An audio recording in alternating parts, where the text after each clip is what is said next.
Hi everyone, thank you for coming to my Vulnerably Badass YouTube channel.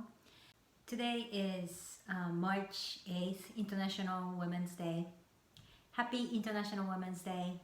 I was given this opportunity to speak as the invited speaker for an event for a European reinsurance company in China, and it was online event, but it was connected to Beijing, Shanghai, Hong Kong, and Taiwan.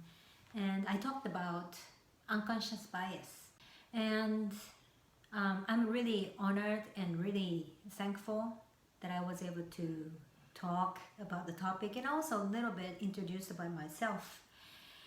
And it was about different kind of biases, not only gender biases, but many different biases that we are surrounded by, and how unconscious it is, and it's almost everyday thing. So that was the topic. But personally,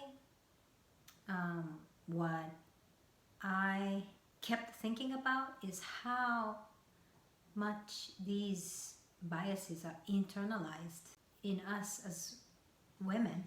Of course, maybe men too, they internalize gender bias too. But like, what I mean is, for example, what kind of biases women receive from society or other men or women, but at the same time, how much do we tell ourselves about these biases?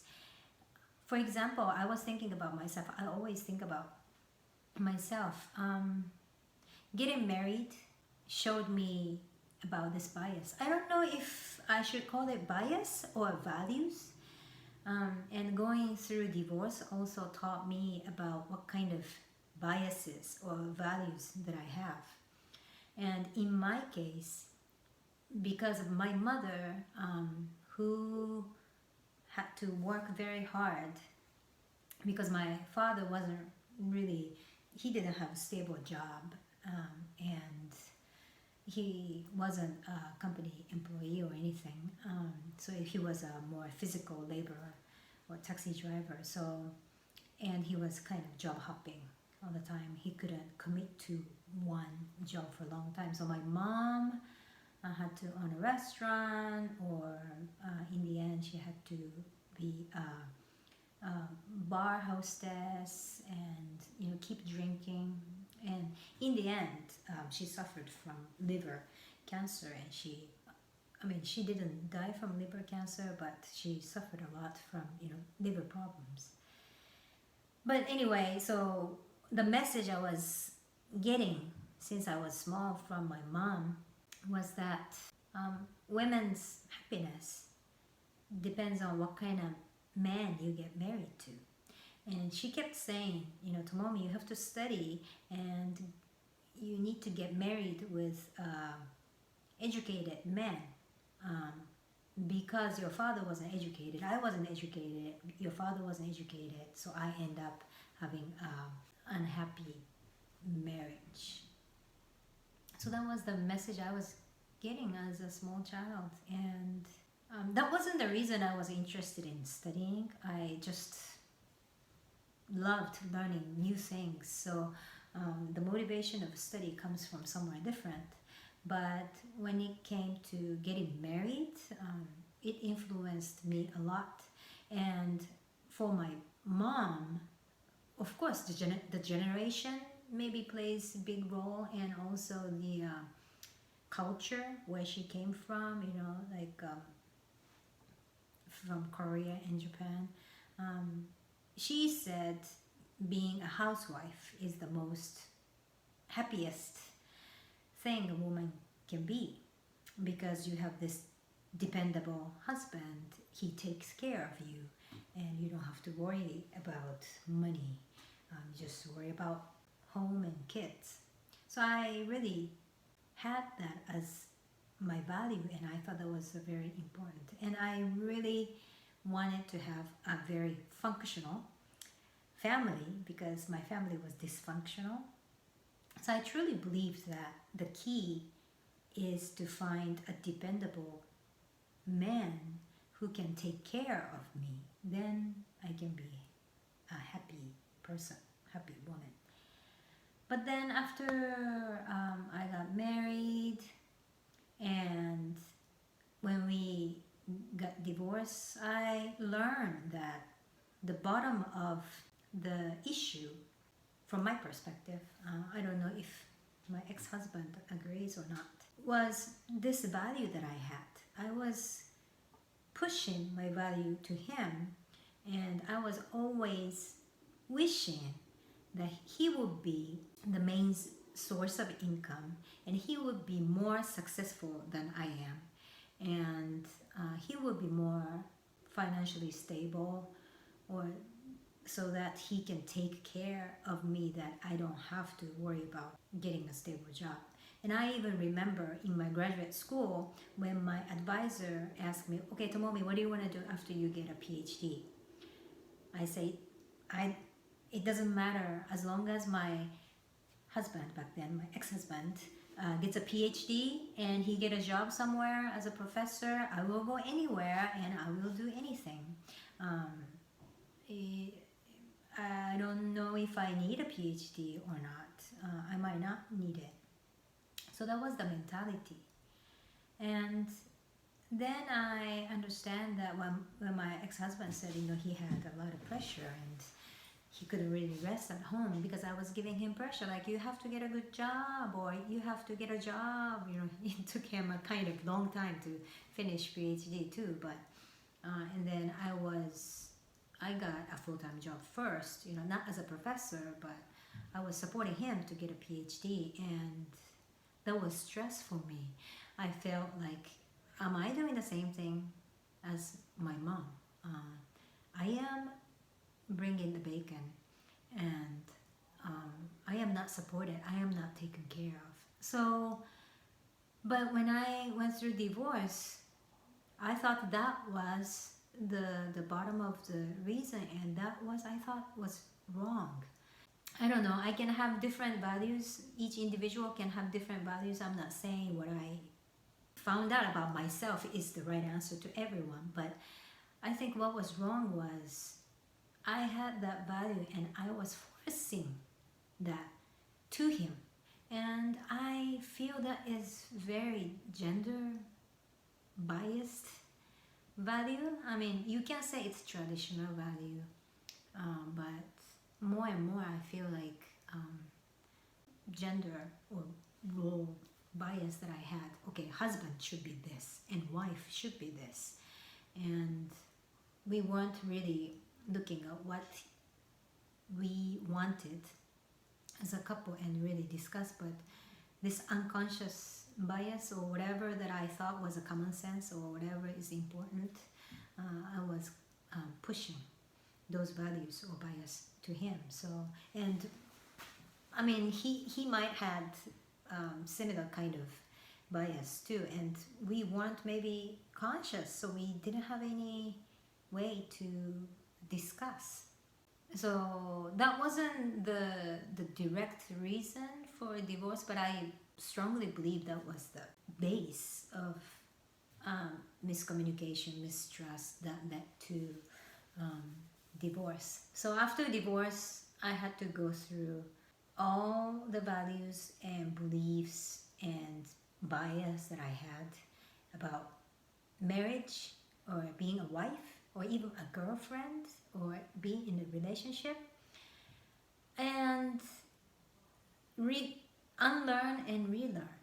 So now I am married again, so which is now totally different, right? It's a blended family.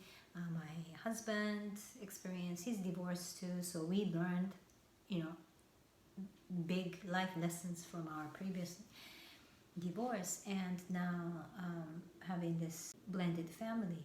And in my case, now the context, or the person I'm married with, is not an Asian person, but an American person, where a strong woman, independent woman is more appreciated. And a lot of times I still find myself thinking that, having this old unconscious bias, I guess, or automatically just comes up, that dependable husband. I try to, I don't know if it makes any difference, but not to use dependable but reliable. And for all these years that I was a single mom, I know that I can support myself and my son alone financially. And right now too, I am making enough money to support ourselves, if we have to separate or anything. And our way of financial management is like we try to do equally, although sometimes he buys some stuff from his wallet, so I know that he spends more money than I do. So here I feel, am I being really an equal partner? And I know that being an equal partner cannot just be measured by how much financial contribution you have or anything, because there are so many different ways of having equal partnership. But because of my earlier values and unconscious bias and my family experience, I try to always ask myself, do I still have old values? And am I comfortable with the new values, or am I comfortable with me automatically having older values? Or what am I finding about myself? And sometimes, I still don't have the right answer. Sometimes I feel like I'm not independent enough. I could do better. Or sometimes I feel like, I feel good that, my husband is reliable so that I don't have to worry. I'm really thankful. But the more I think about true equality or true bias and true values, I get more confused. But I think the important thing is keep thinking, because in life there aren't so many things that you have clear-cut answers right away. And I think I will keep trying to be more aware of my internalized unconscious biases, how I am looking at myself as a woman, as a wife, as a mom, or just as a oneself. So it's a lifelong journey, and I don't know where I'm going with this ending of this YouTube video, but honestly and vulnerably, that's how I felt and what I thought on International Women's Day. And I always think about my mom and how she looking at me from the heaven and what she thinks also. But one thing I can say is I am really, really grateful that I went through divorce, and I went through single mom life and working mom life, and also cancer kids life or deceased kids mom's life.